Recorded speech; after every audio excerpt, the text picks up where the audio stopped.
Well, my first ever job was The Falling, and it was a completely freakish way to get in the industry. There was this blanket audition that was going between Oxford and London because they were shooting in an old school in Oxfordshire, and they needed to fill the school with essentially girls. They needed as many girls as possible because it was about a school drama. You could see they said, girl, and so, go in here. Yeah, go in that school.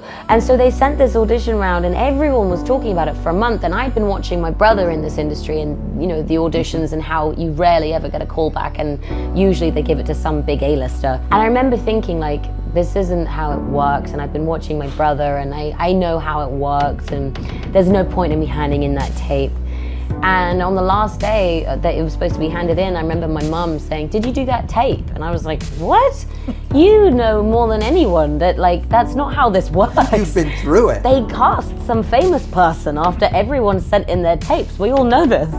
And she was like, no, I know you're not gonna get it, but you should do the tape because nobody's gonna see it. Yeah. And she was like, but you know, you want to do this one day, so you may as well just give it a go. So we gave it a go, and I had like dirty hair and a sweaty mustache, and I sent in the tape, and then come Monday I got an email to say that the director wanted to meet me.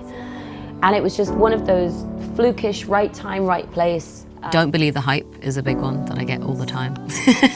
And I understand why it's told all the time, because I think people are very scared of what happens to people when they've been in this industry and they've been in Hollywood and they've been pulled and tugged from all directions. And I think it's happened enough for people to realize that they need to warn everyone.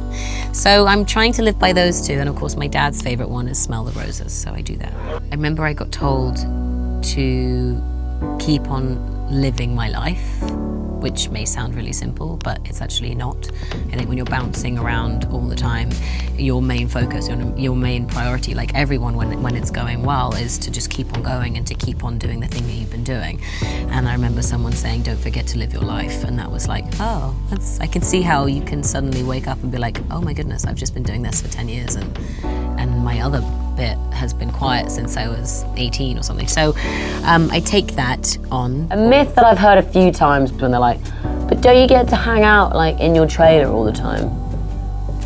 You get to change in your trailer, and you get to put your old clothes on from that morning in your trailer, and the rest of the time you're running around trying to help make the movie.